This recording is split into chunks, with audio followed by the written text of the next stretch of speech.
go. Hello, my name is Brad Bodnerchuk, and welcome to the Half a Dozen Hospitality Podcast, where we discuss everything hospitality, from the food on the plate to the teams that make it happen and the community that drives this industry forward. On this podcast, we sit down and chat with some of the most exciting, inspiring, and innovative minds that make up one of the most dynamic industries that there is today. And today, I have the pleasure of being joined by none other than Lauren Ritiche. Welcome to the show. Hi, thanks for having me. Happy Friday morning. I have to let the audience know that Lauren has been more than accommodating.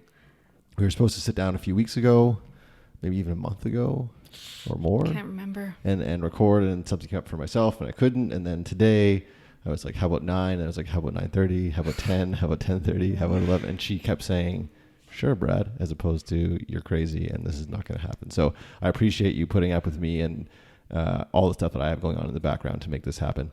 Of course.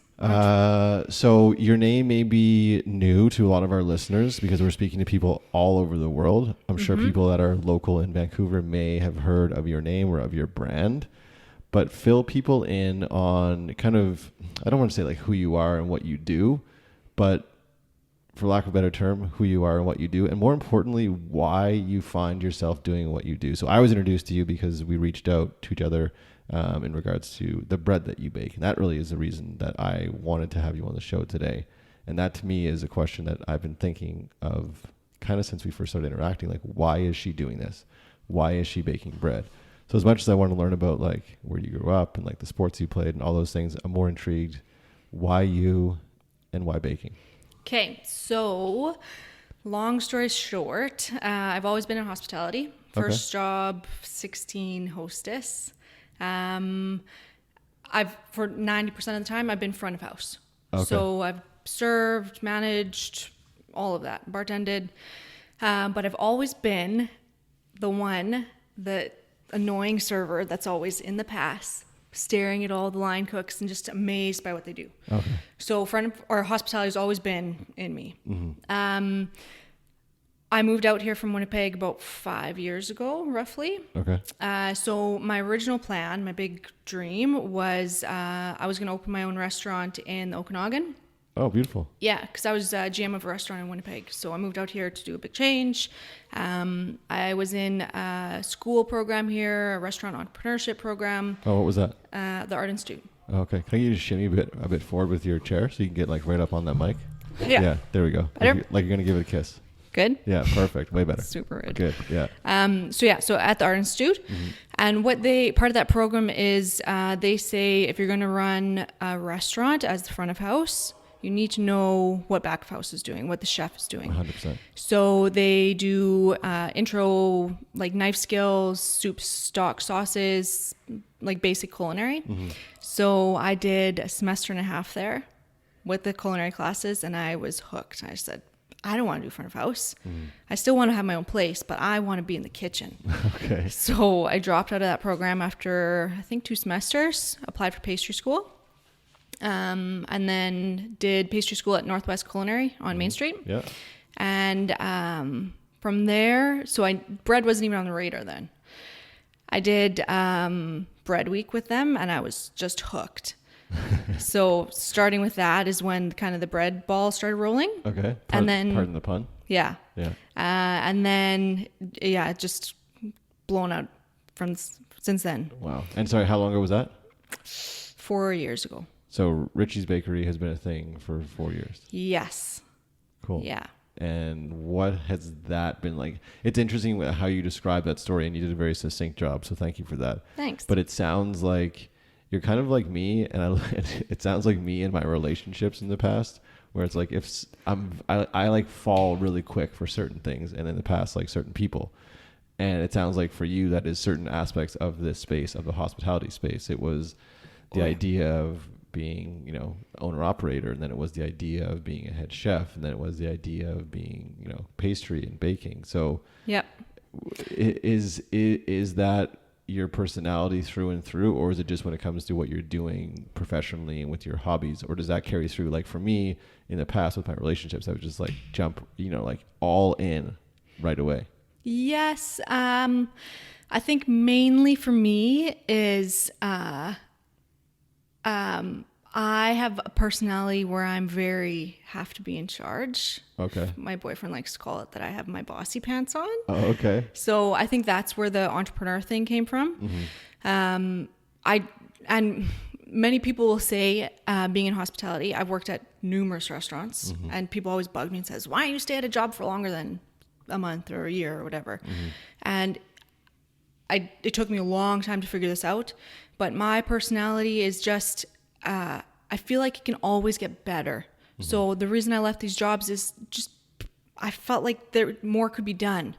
So that's, I think, more, not that I'm 100% in, it's just that I always want to lead and do more and just go. Right. So that's for me. How does that show up for you now with your current business? It's definitely a full-time job, even though it's not a full-time thing right now. Right. But I don't consider it a job. I love what I do. So yeah. What else are you doing? You know, maybe getting personal. So you're obviously Ritchies Bakery is a thing, and that's obviously a passion project and something that obviously is extremely near and dear to your heart. But then the reality of responsibilities and paying bills. What is that aspect of your life? So sorry. Keep going. Just so I can better understand you and what you're doing. So I do pastry for another person as well. Oh, okay, cool. So your hands are still in the bowl kind of thing. Yes, I'm in the kitchen a lot. Right. So you're not like accounting or doing no construction or something. No, I did. So out of high school, I went to university for biology. I was working in natural health for a while, but that I've been out of that for a long time. Yeah, this is where you belong. Yep, kitchen. What about the kitchen speaks to you more so than?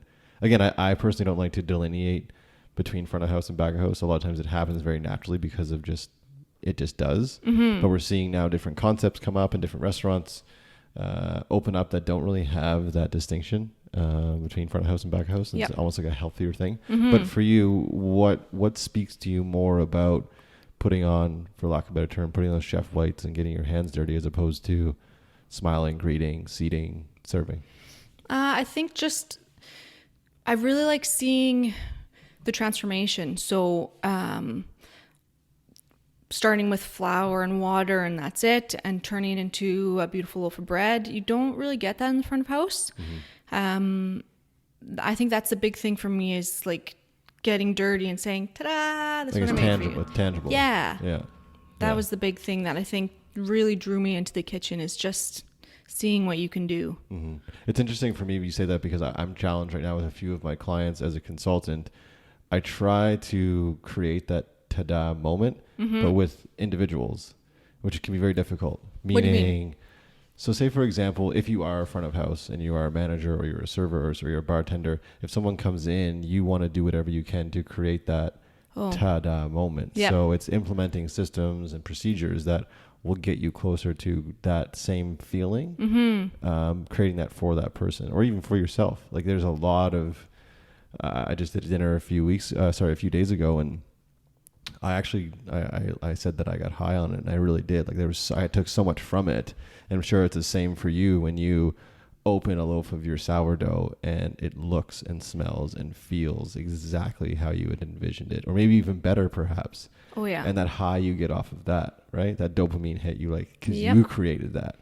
So I think front of house, although it isn't maybe as tangible because we're dealing with people's emotions, you can't always see it, but you can achieve it. Yeah, the experience is a big thing. But it is obviously easier to take, like you said, raw ingredients, put them together with time and energy and emotion, all those things, and then create something really beautiful. Exactly. Why bread? Why not eclairs? Why not vegan cinnamon buns? Why not cupcakes? So probably two reasons. So bread is so big for me because I have that science brain. Okay. So I just like seeing the transformation, knowing the chemistry behind what's happening and what's changing from how the gluten's being pre-digested to just the physical transformation. So that's big for me. And then for me personally, so for pastry, a lot of people consider themselves artists when they're a pastry chef. I don't know if I would consider myself an artist. So when I was in pastry school, celebration cakes and all the artsy stuff, I'm not good at that at all. Right. I would consider myself more of a maker, more of like, I'm very production, very that sort of thing. So that's for bread. It's not necessarily more, in my opinion, more artsy. It's not so aesthetic. Yeah, and it's more like functional. Right. So yeah, you know what? For me, I have an issue with bread. Meaning, when I get it in the house, I just cannot say no to it, whether it's toasted or not, or butter or not, or whatever. Bread and butter, yes. Where was I going with this? I lost my train of thought because I started thinking about eating bread. Something artsy? Yeah. Oh, sorry. Yeah. So there's something I really love about, and feel free to interject here as far as like a technical standpoint, the science standpoint. I love the visual look of sourdough loaf that's a bit ugly. Do you know what I mean? That feels more natural to me. And I grew up, and I don't know if you did. Feel free to interject. I grew up eating bread out of a plastic bag. Yep. And I don't hold my parents responsible, although obviously they were. But sourdough wasn't really a thing in small town Nova Scotia. Yep. In our household, at least. I'm sure in others it was. But there's been this resurgence, and I feel like bread for my daughter now, who's 1, in our household is going to look a lot different than bread in my household did, because it was mostly white bread, and again, like I said, came pre-sliced in a plastic bag, whereas now you're more likely to see, at least in our household, and I'm assuming others, is a paper bag like you brought today with a beautiful loaf inside, and you kind of, you either tear it off or you cut it off, and it doesn't look perfect. Yeah, and that's why I like bread. It's for me, it's not, sure, it's nice when the loaf looks really pretty and the scoring and everything, but bread is so much more than looks. And that's why I wouldn't consider myself an artist. I'm not attracted to that part of the bread. I'm more about the function. It's got to taste good. So, yeah. What do you look for then? Because I actually had a conversation, and I won't mention names right now. Perhaps we'll get into it in a bit, but I was picking his brain. He is one of the people, I think, in this city that is doing some of the best sourdough bread. And we can discuss this if we're comfortable. Yeah, we can do it on air or off. And I was asking him, like, hey, what do you think about this bread? And what do you think about that bread? Because there's certain breads that I've eaten, and I go, yeah, it's really good. Yep. And he was saying, like, no, definitely not. So for you, when you either have your own bread or someone else's bread, just to help listeners understand what they should be looking for or could be looking for, whether it's mouthfeel or taste or smell, what boxes are you ticking when you're going, this is good or this isn't, as far as your standards? Good question. So flavors for sure, number one for me. And what is that? Describe that for us. I do really like a super sour loaf, but it doesn't necessarily have to be sour. It just has to have some flavor to it. Okay. So I was talking to a customer last weekend about, like, when we were young, the superstore or the grocery store loaves. If you taste that compared to like an artisanal loaf, it doesn't taste like anything. It's like flat. It's neutral. Yeah. I want to taste something. Okay. So either I want to taste the grains or the seeds or whatever's in it. It's got to taste like something. Can that be enhanced at all and cheated? Do you know of anyone that's cheating to, say, introduce a sour flavor? And I only ask because I've had certain sourdoughs from major grocers if I've been a bind, and I generally get that sourness, but everything else is different. Like, it feels different, looks different. It's like gummier, tackier. Can people, to your knowledge, from a science standpoint, can they implement something or introduce something that would achieve that without actually doing it properly, like cheating, basically? Sure. There's, in grocery store breads, there's definitely things like additives added to it for flavor, for texture, and that sort of thing. And there's no, I would say, like, regulation as to what is considered sourdough. So I know even small bakers, some people consider it sourdough, yet they still use commercial yeast, like a little bit of commercial yeast in it. Okay. So technically it is sourdough. And sorry, what is giving, again, for the layman, what is giving sourdough the sour flavor? The fermentation of the yeast? Few things. So how long it's fermented for. Okay. So if you have like a 48 hour loaf, it will be quite sour. How much starter or how much leavener that you use in it will definitely affect the flavor. The type of flour that you use, tons of stuff. Okay. Yeah. Sorry, I didn't mean to get stuck on flavor. What else are you looking for as far as boxes to be ticked, whether it's your loaf or someone else's loaf? So flavor's big. Texture for me. And what are you looking for?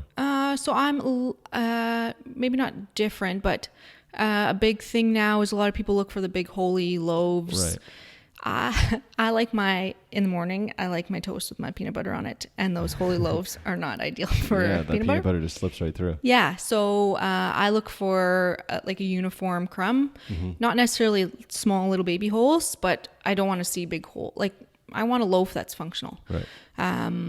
So yeah, I look for that. And then I'm not a big fan of the really like waxy moist crumbs or the really cakey soft ones. I like kind of in between. Okay. So same thing. I'm just looking at for function. Okay. So that would be my two big ones. And what about crust? So for me, sometimes I get a sourdough and I really have to kind of get into it to snap it off. Yep. Is that something that you personally like? Is that something that is traditional to sourdough? When I do that, when I'm enjoying that, is that more of the traditional artisanal style, or what is adding to that kind of elasticity, or for lack of a better term, bad word, but like toughness of the crust? So I do like that. So I like my loaves. I don't do it as dark just for customer preference, but I do like the crust quite dark for the flavor that you get from it. Right. But I do a combination of both, like a sandwich loaf that has very little crust. It's very soft, very easy to cut, to something that I brought you today, which is more like an artisanal style loaf that's heavy crust. What are you calling it? Artisanal style loaf. Cool. Okay. Yeah. For flavor wise. So it just depends on the function. So both are important for me. Okay. Can we gossip a bit? Sure. Can we gossip a bit about... Well, depending what you want to gossip about. Yeah, no, gossip about bread. Yep. Who in this city do you think is crushing it? I'm always just intrigued by people. I consider you to be a specialist. I consider you to be someone that is very niched in what you do. So I value your opinion. I'm sure local listeners do as well. So is there anyone we can highlight locally, and then maybe even someone else that you look up to, whether it be nationally or internationally, where you're like, oh my God, he or she is just crushing it when it comes to pushing the boundaries and really kind of refining what we're doing? Sure.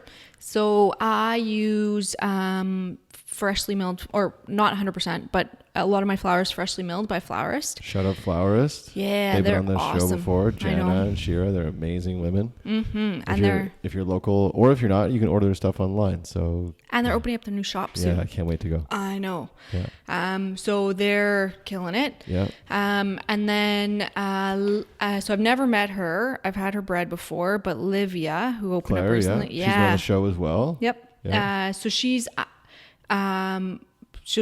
ahead of me, obviously, but I'm trying to kind of go in her footsteps of how she did it. She was in the farmers markets for a long time.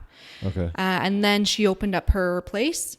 So for being in hospitality for so long, I think a lot of people, they're either freshly out of pastry school, they maybe work for somebody for 6 months, a year, and they say, okay, I'm ready. I don't think so. Yeah. I want to do what she did. Like I've only been in farmers markets for a year, and everybody says, when are you opening up shop? Right. Not soon. I want to do what she did and do farmers markets for a long time until... Have you met Claire? No. Oh, I should introduce you guys. Yeah. Yeah. I feel like, we'll get into it in a second, but I feel like there needs to be more interaction in our space. There's not enough. Yeah, I agree. Especially when there's niche people and like women that are just dominating it right now as well. Like the fact that Claire is crushing it, you are crushing it. Thank you. The girls over at Flourist are crushing it. So there's a whole lot of power in what the females are doing right now locally and all over the world. I digress. So Claire is someone you look up to as far as what she's doing in her. Have you had her bread? Yep. Oh, yeah. Cool. Yeah. I used to be, when she was at Kit's Farmers Market, I'd always stop by. Nice. Yeah. So she's doing really well. And then international, there's this woman in England. Her name's Vanessa Kimbell. Okay. So she does this, it's called the Sourdough School. I would love to meet her. So she does a lot of the science behind sourdough as well. And she's just an awesome teacher. So her for sure. Who is, I feel like I'm going to sneeze. I'm trying to stop it right now. Who is the team or guys, I really want to sneeze, the team or guys down in Washington State? Oh, Lodge? Lodge, is that what it's called? I don't know, but they're like doing... I don't usually do this, but I'm going to pull it up on my phone. I feel like it's just so poignant for us not to just... It's too poignant for us not to discuss it. They are. The bread lab? Yeah, the bread lab. Oh, yeah. I would love to go down there. Yeah. So talk to me about that. Tell me what they're doing that's different. Yeah. So that's another thing. So they're doing, they're with Washington State University. Yes. Yeah. So they're doing lots of research behind, and they're collaborating with farmers and bakers and researchers. So they're trying to get all of us connected. Oh, okay. Which is awesome. My science brain just loves that. Yeah.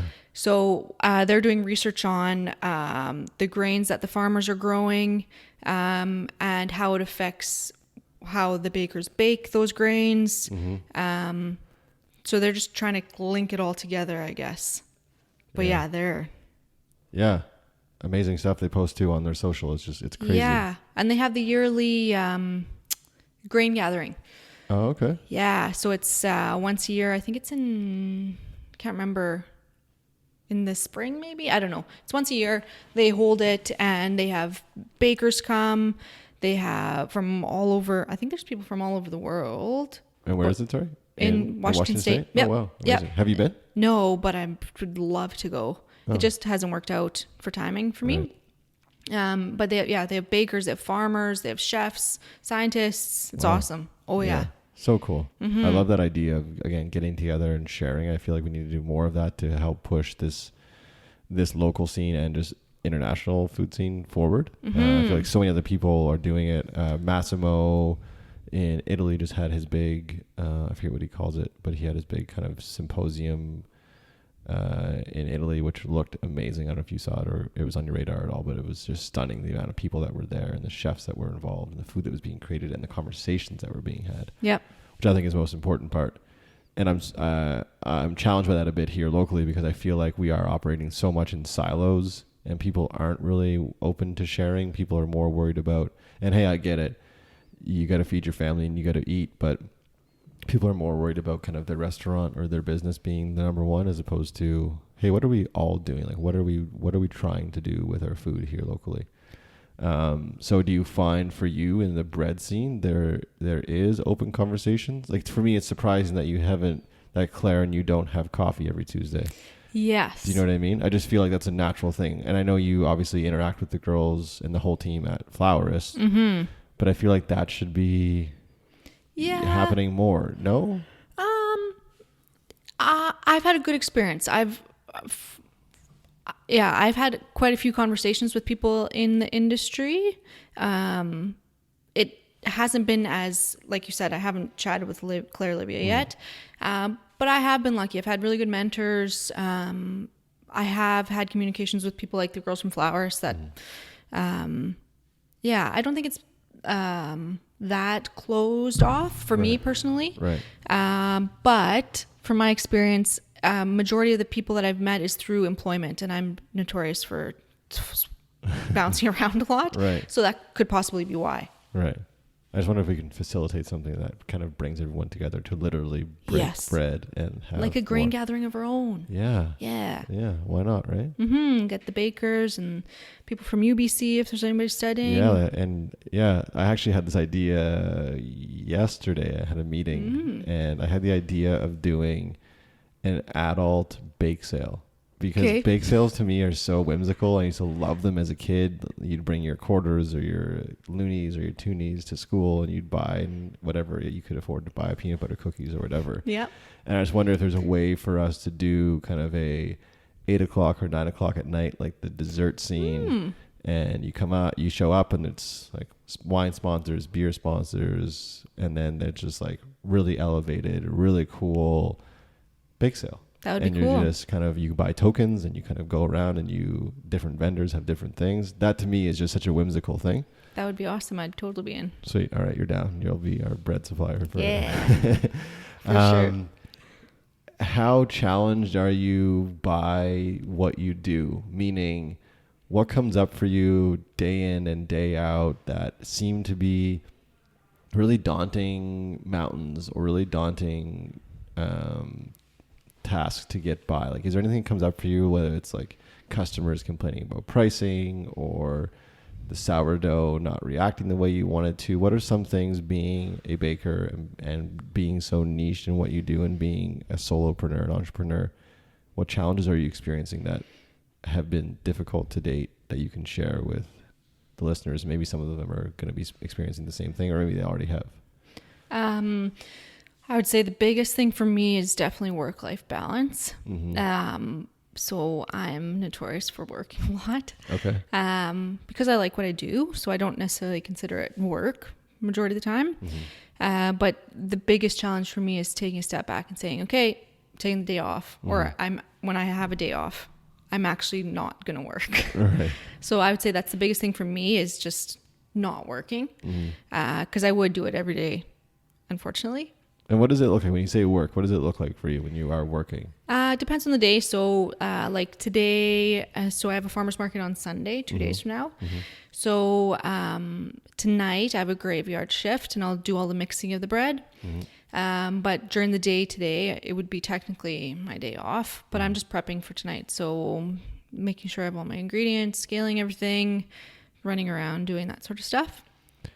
This comes up a lot for me. It's come up more and more. I don't know why, but this idea of balance, and yes. I don't know, as much as I try to achieve balance myself, I'm not too intrigued by it, only because I find when things are in imbalance is when I get stuff done, and it's when I grow, and it's when things really start happening for me.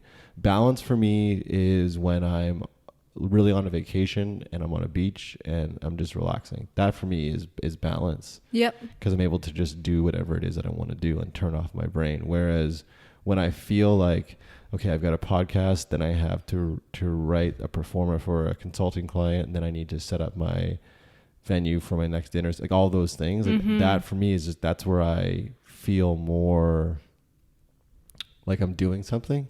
Yeah. When things are just kind of, when the water is calm, I get a little bit concerned. Yes. Do you know what I mean? Yeah, and I'm the same. Me and my boyfriend were talking about this the other day, that when we have a day off and we have like nothing on the agenda, worst day ever. We're super unproductive, lazy. But I think for me, I can still have those days where I'm busy, but I have to focus on like leisure busy and not employment busy. Right. So it's like you're going to yoga. Yeah. Having something to do, but not necessarily for the business. Right. I got you. Yeah. Right. So you're not always thinking bread and cash flow. Right. Yeah. Yeah. But still I definitely need to stay busy. Right. I'm just have that personality. If someone's listening and their friends keep telling them, oh my God, you make amazing sourdough, you need to go to the market, or you need to open up your own bakery, they're listening, what do you want to say to them? Like the actual friend people. Is the person that makes the good bread? Yeah, like, hey, I make good bread. You come over, you're like, Brad, oh my God, this is the best sourdough ever. Yes. You say, I need to open up my own bakery.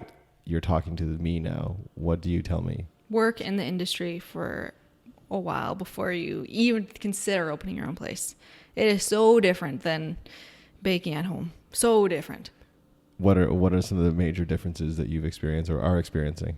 Everything. So when you bake loaves at home, when you bake loaves like in an employment place, the size of the mixers are bigger. The temperature in the room is bigger because you're not the only person there. Right. Interacting with other employees is different. Like it's nothing like baking at home. Right. And I think a lot of people that open up their own places that were home bakers or maybe did craft fairs and stuff like that, they get shocked because and that's when I started pastry school. Yeah, it's nothing like baking from home. Yeah, and you're not just baking bread. You've got now overhead, and you've got maybe employees, and you've got disgruntled guests and disgruntled staff. Like all of these things you have to start dealing with. Ordering and stuff like, oh, I ran out of flour. You can't just go and run to the grocery store. 500 pounds of flour. Yeah, exactly. And like learning how to fix commercial machines, or trying to anyways. And when something breaks at home, you can call up your local technician. Yeah. In commercial stuff, it's like, oh, there's only a certain amount of people that can fix commercial ovens. We'll be there in 3 weeks. Yeah, exactly. Or I have to ship something from Italy for a part or whatever. Like it's just totally different. So I would highly recommend work at least a year in the industry. Right now, where you're in a commissary kitchen? No. So I rent a commercial kitchen out of the place that I work at. Oh, that works out well. Oh, so lucky for that. Wow. So lucky. Amazing. Yep. Have you read Outliers by Malcolm Gladwell? No, but I think I've heard you talk about it before. Yeah. I've talked about it on the show a couple times, but the idea of people like the Bill Gates of the world and the Wayne Gretzky's of the world, yeah, they're very special people, but they were given certain opportunities that other people weren't. They were just in the right place at the right time. So it seems like this position right now that you have for a traditional employer is kind of lining up really well to help your side hustle as well. Yeah, I've been lucky. I've had some very good mentors that have kind of helped me, and I've just been super lucky with mentors. I've learned a lot from them, and they've helped me in so many ways. It's so important to have people that are better than you around you. Yes. I'm constantly looking for people that are smarter than me. Yes. That are wealthier than me, that are all of those. Like, I want to be around them. Yep. That are willing to tell you what that are willing to tell you what you're doing wrong. Yeah. You know what? I have pretty thick skin. You can tell me, yes. You can tell me that I'm doing it wrong in a bad way, whatever, however you want to do it. But I heard this the other day that butterflies don't hang out with caterpillars. And it just really stuck with me. And I want to be at a certain level with my business because that will then allow me to affect the change that I want to affect in this world. Yep. And so yeah, that quote really stuck with me, that butterflies don't hang out with caterpillars. So if you're trying to be the best in what you do, then you really need to find other butterflies and hang out with them and get uncomfortable with the fact that you don't maybe know everything. Yeah, and ask them lots of questions. Tons of questions. Bring a notepad. Oh yeah. My father always says magic wand. So magic wand scenario, what would this be? Or magic wand scenario, what would that be? So for you, magic wand, what is Ritchie's Bakery tomorrow? What is it next year? What is it 5 years from now? Are we talking brick and mortar? Are we talking soup, sandwiches, salads, rosés? Like, are we talking all of that? Like, what is it in your mind's eye if you were to close it and really meditate on it? What are you trying to manifest with Ritchie's Bakery? So for me, for being in the industry for so long, I'm with Ritchie's Bakery. I really want to try to make a baby change in the employment standards in the industry. So it took me a long time to figure this out, and why I switched so many restaurants and bakeries and that sort of thing is the one thing that people asked me when I went full-time into hospitality from natural health is, well, why don't you get a real job? I was like, cooking you food that requires like sustenance is not a real job. So for me with Ritchie's Bakery, short term, next couple years, say 2-3 years, is farmers markets, heavy duty, and then eventually brick and mortar. And through that brick and mortar, I want to slowly raise awareness to increase employment standards. Amazing. Yeah. What does that look like in practice? So wages, increasing wages, offering benefits, just shorter hours. Better work-life balance. There's one, you interviewed somebody, I can't remember who, somebody in North Van, and they offer fitness memberships and stuff for their stuff. Eric Smith. Yeah. Stuff like that. Yeah. Just making it more of a career than a part-time job while you're going to school, or a part-time job in addition to your real job. Yeah. So just that sort of thing, because it's an awesome job. There's incredible people that are doing the job.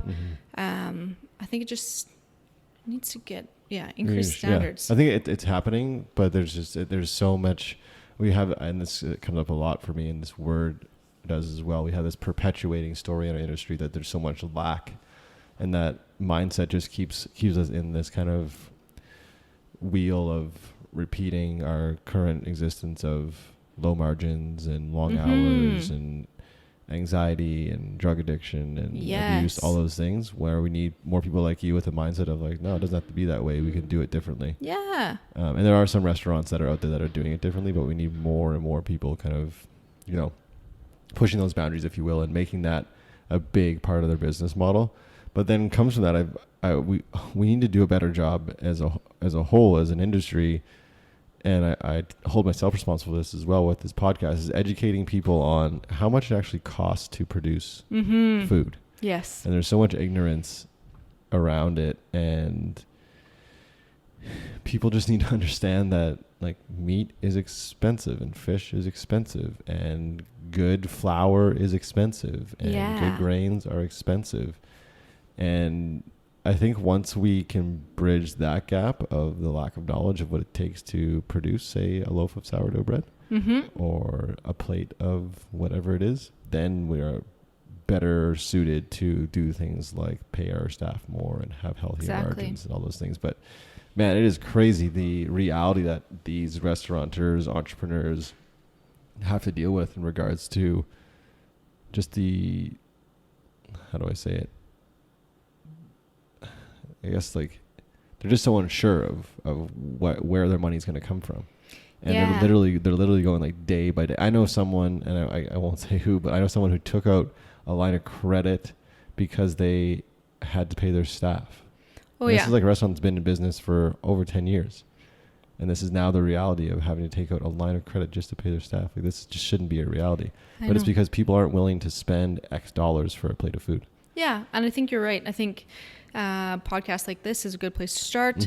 Just educating people that aren't in the industry what it costs to do stuff and why it's important to be spending the extra money on good flour or local meat or that sort of thing. Because a lot of people just say, why bother? Why don't I just go to the grocery store and get the cheap stuff? Right. Because it matters for numerous reasons. Yeah, I think we're now. I don't know if just because of the age that I'm at that I'm more aware of it now, or if it's become more and more of a thing now that it's the shopping with your dollars is more important now, I feel, than it never ever has been. And maybe just because I'm so immersed in it now, where I have relationships with farmers and purveyors, and I see like, wow, I'm making 3% of margin. I just can't keep this going. That to me is just, it's so sad, especially when the product is so good as well. Yeah. And if you were to blind taste test people on it, it would be comparison. No comparison at all. No. Right? I know, but it's just the money thing. You definitely don't go into the industry to make money, that's for sure. And not now anyways. Yeah, exactly. And that is what I want to change. Like there are a bunch of restaurants that absolutely kill it. There are a bunch of bakeries that absolutely kill it. And I feel like, and correct me if I'm wrong, but I feel like baking kind of like pizza.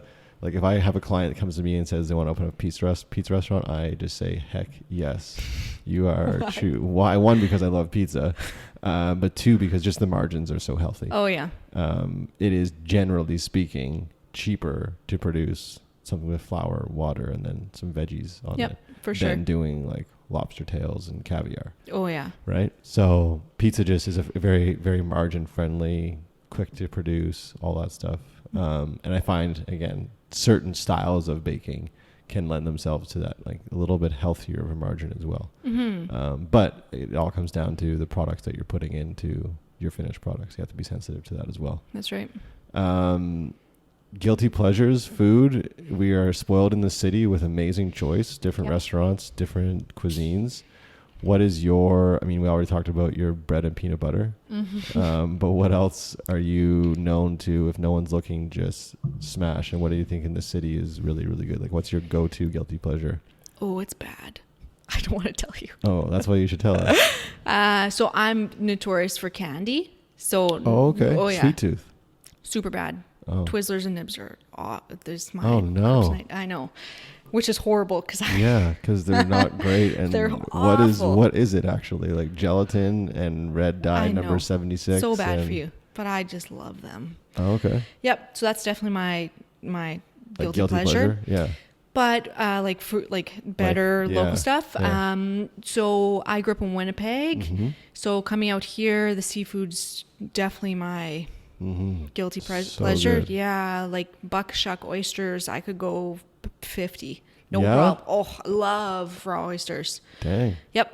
So that, and then I also like the local beer scene. I'm not a super big drinker, but I do like a nice, strong beer every once in a while. Okay. Can I assume that you would be a fan of sours because of your sourdough? Yeah. Yeah, sours are really good. I also like a strong stout. Okay. Because I don't have a lot of beer, I like the very flavorful, heavy duty beer. Where are you generally going? Are you going to like a craft brewery and you're sitting down in their tap room and having where? So Yeah. where do you go? 33 Acres is one of my favorites. Yeah. Strange Fellows is really good as well. Yeah. There's so many. Yeah, again, spoiled for choice. Oh, yeah. Not a drinker, but I'm super happy that a lot of these places now are putting in kombucha taps. Yeah. And I'll definitely crush a glass or two of that. So friendly to the dry drinkers out there. Mm-hmm. There's another good one in Delta. I can't remember what it's called. Four Winds. Four Winds, yeah. And they do incredible I love tacos, so they do. Oh yeah. Guilty beer and tacos is my favorite. Oh wow. Yeah. That, so they're really that good. could be another like fundraiser event, beer and tacos. People love that stuff. Oh man, you would have 1 million people come. I bet you. Could you ever do a sourdough taco? Tortilla? Yeah. For sure. Yeah? Oh yeah. How would it look? I do sourdough crackers. You can do sourdough cereal. I did sourdough cinnamon toast crunch. Dang, I love cinnamon toast crunch. Oh yeah. I know. I've done it once. And my boyfriend's the same. He absolutely goes crazy for cereal. Yeah. But it's so much work. Yeah, I bet. Oh yeah. When I have like a brick and mortar, when I have like a sheeter, I could do it, no problem. Just I'm doing it by hand right now, so it's too difficult. It's like a bowl of cereal takes you 4 hours. And it's each little square is hand cut. Yeah, yeah. Yeah. But you can do it pretty much anything sourdough. You can do anything that's flour, probably. Oh wow. Tortillas, yeah, sure. I want to get for a second. Hold on one sec, guys. Oh gosh. No, I just want to get this on the camera. So this is, you guys can hear it if you're just listening to audio. This is Lauren's brand. This is what it looks like, which is beautiful. How long do you spend on your branding? I didn't do it. I hired somebody to do it. Smart. Yes. Smart. And what does it speak? Like, what does it speak to you when you see it? Like, does it speak premium? Does it speak homey? What does it speak to you? Yeah, very comfortable, very homey. Just classic. Nothing fussy. Yeah, I love it. Thanks. And I'm gonna smell it because I'm dying to smell it. That's the best part about bread. So good. So this loaf again is called the what? That's my sesame sourdough. Ooh, I love sesames. Oh, good. And I watched someone the other day on IG. They were making sourdough, one of those kind of sped up videos. Yep. And they cut it with the razor. Yep. And then this is before obviously it goes in the oven. So after it's proofed. Cut it and then they dust it with the flour. Why the dusting of the flour before you bake it? I don't do that. Some people do. It just makes your scoring pattern easier to see. Oh, okay. Yeah, and so when you proof a loaf like that, like a free form one, it usually proofs in a form. So like a bowl with a cloth or a basket. And if you dust the loaf before flipping it upside down into those, it makes it not stick. Right. So kind of dual purpose. There's people that are out there listening right now that have thought about getting into making their own sourdough. For me, I'd love to try it, but it's almost too daunting. I said this before when I interviewed a few others. When I interviewed Claire, I talked about making croissants, which I did. Ooh, those are hard. They were very hard. Lots of work. Oh my God, so much work. I was so ignorant. I didn't realize you needed a ruler to make croissants. So I was so ignorant. I kind of fumbled my way through it. They ended up being, I'd say they were so dense and so much butter. It was ridiculous, but they looked delicious. And I feel the same way about sourdough. I'm kind of daunted by it because it seems to me like it's such a finicky thing. Is it yes or no? And then if people do want to get started, pardon the pun, how do they get started? Just go for it. It's not, I think a lot of people think it's really hard. It's not. There's just people, just go for it. It's not as hard as you think. There's a lot of people that say you have to do this or you have to do that or it won't turn out. Well, one thing I learned from one of my mentors is he always says work smart and not hard. 100%. Yeah. So a lot of the things, if you go through a sourdough cookbook, they say you have to do this or it won't work out. Just try the easy way. Just get some starter. So I sell like dehydrated starter chips. Okay. So instead of starting from scratch, which is often kind of hard, it'll get moldy or won't go. Start with something easy like that or get some starter for a friend. Add some flour, add some water, go with the most simple recipe, a little bit of salt. You don't need a mixer, just mix it by hand. Don't worry about when I first started. So a lot of people say do the slap and the folds and all these fancy kneading methods. Yeah. Just mix it by hand. Make sure everything's mixed well and try it. Just see how it goes. I watched them the other day do it in a crock pot. Is that, yeah? Mm-hmm. Oh, okay. And what is that all about? So the kitchen that I bake out of is not meant for baking bread. So I definitely don't have a deck oven or anything like that. Okay. So you have to get creative. So same with home baking. What a Dutch oven does is when you close the Dutch oven, when you bake it, it traps the steam that comes off the loaf when it bakes. And that steam is used to help it rise and to make the crust.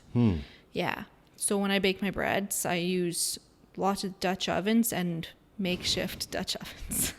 What does a makeshift Dutch oven look like? If someone out there doesn't own one and they want to make one themselves, it's like tin foil and like a hotel pan? Sort of, yeah. So I use upside down hotel pans or like, like a soup warmer in the kitchen, like those upside down soup pots. Yeah. You can use, I've used like just a regular like home soup pot, as long as there's no rubber or anything upside down. Right. Just anything that'll trap the loaf, but giving enough room for it to expand. Yeah. I'm going to try it. I'm going to tag you on social as I go through it. Yeah. I'm going to purchase one of your chips off of you. Sure. You can order those online. You should have told me. I could have brought you some. No, I'll buy it. I want to support it. Farmers markets. Farmers market? This Sunday? Yep. Nice. From when till when? 10 to 2, Mount Pleasant. Amazing. And then how often are you there? Because this will air in 3 weeks. So I swap around between farmers markets. So I'm at Riley Park and Mount Pleasant, and then Burnaby Farmers Market starting in August. So just depends on the week. It's all posted on my website and Instagram. Cool. How do you feel like the listeners should be enjoying either your sourdough or whoever's sourdough they're eating? What is you've talked about peanut butter. Yes. We talked about bread and butter. If you wanted to impart any wisdom on them, are they tearing it? Are they cutting it? Are they toasting it? Are they not? Are they putting something on it? Are they not? How do you feel someone should be eating sourdough from a purist standpoint?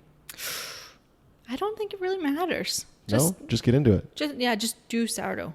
Okay. I think a lot of people I have some customers that say, "Oh, I don't like sourdough." Just try it. They all taste different.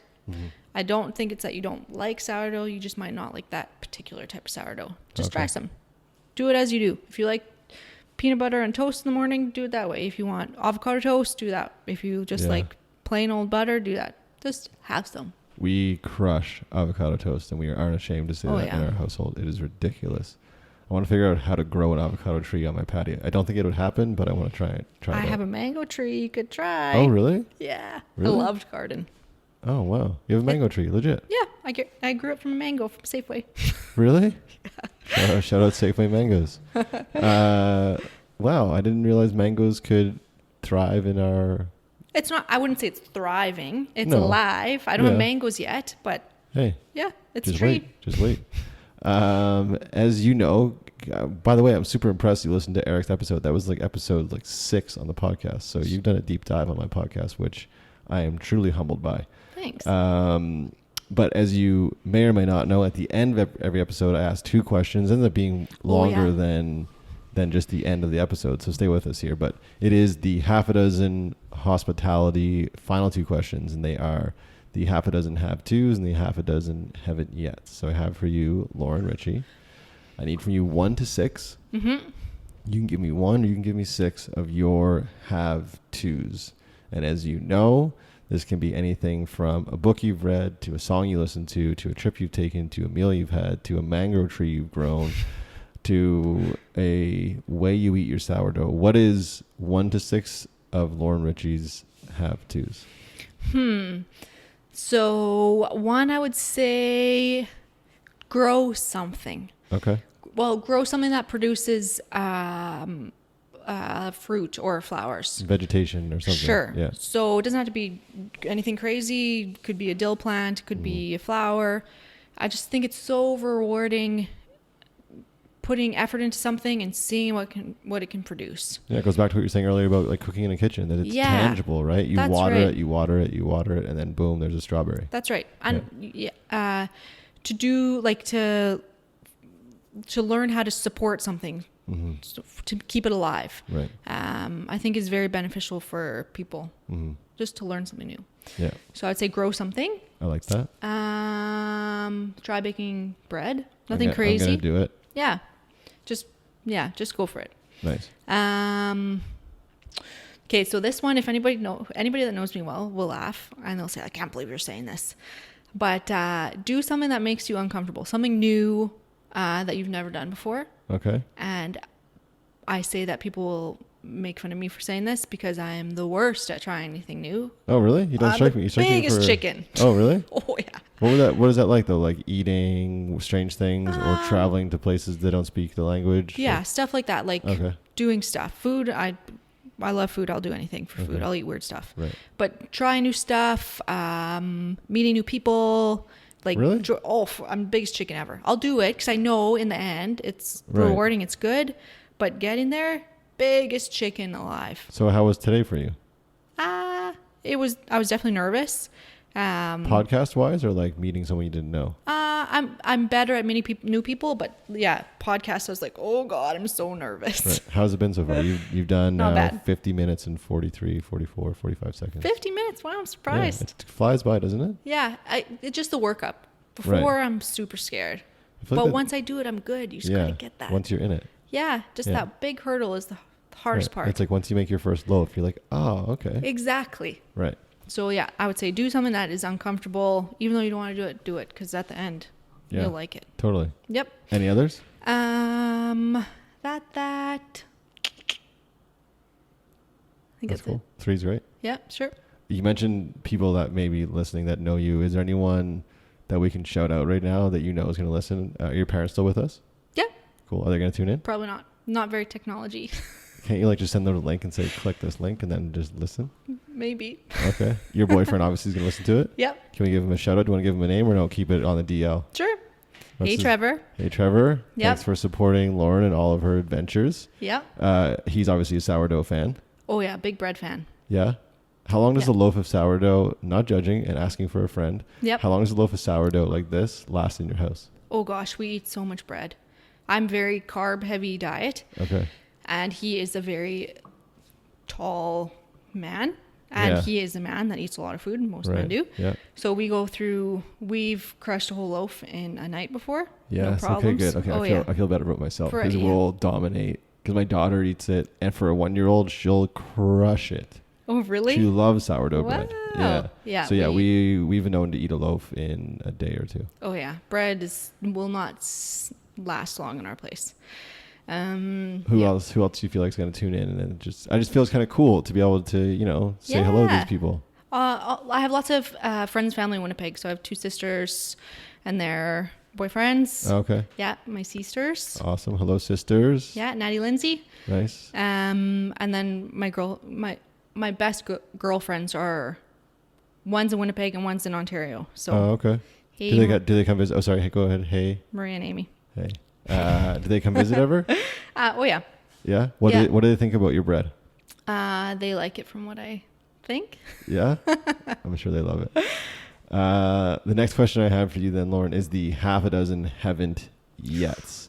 This is a tough one. So 1 to 6 items of things that you haven't experienced in your life. A trip you haven't taken, a style of sourdough you haven't tried to cook, a business loan you haven't asked for yet. What are some of the things that you haven't done that you want to tackle? Food related or not? That sourdough school that I was telling you about with Vanessa Kimbell, I definitely want to go there. So that's number 1. What's the cost of that? Do you know? I don't know. A couple $1,000. I have no idea. Whoa. I know she does different things. So she has like a weekend course to a big, long... Have you been over there before, the UK? No, but Trevor's, he has family over there. So that's handy. No-brainer. Yeah. So it's on the list of things to do. Show me how to bake your bread. I'll look after Ritchie's Bakery for like 2 weeks, however long you need. Yeah? Yeah, great. Cool. And you can pay me in loaves of bread. Perfect. Just don't be upset if you come back and I've eaten all of the products. No problem. So sorry, that course is on your radar? Yep. And just traveling in general. I haven't traveled a lot. Where's on your kind of top of your list? Everywhere. Australia. I hear Australia's bread game is legit. Yeah, they have some incredible bakers in Australia. So I'm big into my family's ancestry. Okay. So I want to go. I'm Scottish and English. Okay. So I want to go Scotland. I know I was a very heavy duty into Ancestry a while back, so I know like down to the address. Did you do ancestry.ca? Oh yeah. Was it accurate? Till like 5 a.m. Oh really? Deep hole. Like heavy duty. My hardcore. mother-in-law found out, and this is not a joke. I don't know if I should actually say this on air, but I'm going to do it anyway. She found out that was it her mother or father? One of them wasn't actually her mother or father. Yeah. And then wow. like met like new siblings and stuff. Crazy. She listens to this show, so Linda, I apologize if I wasn't supposed to say that, but yeah. It is crazy what you can learn. I'm kind of afraid of ancestry.ca, and I don't know how accurate it actually is. It is. It's not like well, okay, there's two parts of it. So a lot of it is transcribed from like government records that you can go like chase down. Yeah, like you can go to the province of Manitoba's ancestry or archival website and find the exact same thing. However, there's also the second part of they get information from other people's trees. And I can put whatever I want. I can say my dad was a big crazy criminal, or I can say he was the president of the United States. That's what I'm saying. Yeah. It's but you can choose. It's kind of like Wikipedia that way. Yeah, but you can choose. Yeah, so for me, I didn't include any information from other people's trees. Which is good because it narrows down the information because there's a lot. Right. And I only did like archived records pretty much. But you can find some cool stuff. And there's pictures of military records, of birth certificates, death certificates. You can see if somebody had a scar here or lost a pinky or it's cool. Did someone lose a pinky? I can't remember. There's something, you know exactly where people's scars are. You know how tall they were. Oh, it's so cool. Crazy. Yeah, highly recommend. There's another thing that people should do. Talk to your grandparents, go on Ancestry. Oh, hell yeah. Figure out what your... Yeah. Yeah, if your grandparents are still kicking, I'm lucky I've got 2 of them still hanging on. Yeah, my Nana's still alive too. Man, ask them questions all the time. Like, hey, what was it like? Did you eat sourdough bread? Yeah. Did you like bake bread in a Corningware or a Dutch oven? Like all that stuff. Yeah, just hear their cool stories. Figure out where you're from. Yeah. Speaking of stories, I want to take a moment before I let you go to say thank you so much for sharing yours today. And I want to highlight you for being so open to coming onto the show and being so supportive of the show, which is so cool to have kind of, if I can call you a fan, Huge have a fan on the podcast, which is really super cool. I really appreciate that. It means so much to me that you're one of those people that I speak to when I say I love and appreciate you all, because if it wasn't for people like you supporting the show, it wouldn't exist. And now, if it wasn't for people like you coming on to the show and adding content and context, this show would just be me talking about stuff. And after a while, that would get pretty annoying. So thank you so much. And thank you for doing what you do. And I feel like what you're doing comes from a deep-seated, pardon the pun, deep-seated love of just creating things for the people to enjoy and share. So from the bottom of my heart, thank you for sticking with your passion, because myself and other people locally get to enjoy that. And hopefully one day, if it's in your dream of dreams, we see not only a brick and mortar here, but New York and Paris and Italy and Australia and maybe some other spots. Winnipeg, obviously. Right? Maybe. Got to take it back to the Please peg. Don't give everybody in Winnipeg's trying to get me back there. Don't give them. Oh, really? No. You hire someone. You can go there for like the ribbon That's right. cutting, but you have to come back here because That's the right. weather's better and there's not as many mosquitoes and That's right. all that stuff. What other stigmas are attached to Winnipeg? The cold. Yeah, the brutal winters. I can say that because I have family there as well. Anyway, that is it. That's Lauren. I'm Brad. This is the Half a Dozen Hospitality Podcast. Thank you guys for tuning in as you do week after week. We truly appreciate you. Guys, if you are local, please engage with Lauren, whether it is buying her loaves at the market or buying her starter chips as well at the market to try out your own loaf. Please do that. And if you do want to engage with Lauren and you aren't local, the best way to do that is...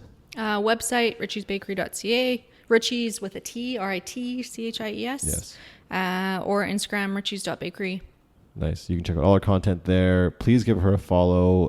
Like what she's doing. Double tap all those images. Share it with your friends. I am going to go eat this in the next probably 15 minutes, just as it is. I'm just going to rip it and eat it. Let me know what you think. I definitely will. Again, thank you, Lauren. Thank you guys for tuning in. We will see you next time. And until then, you know what to do. Be good and do good. We did it. That's it. Thank you. You crushed it. Thanks. You did so well. Cool.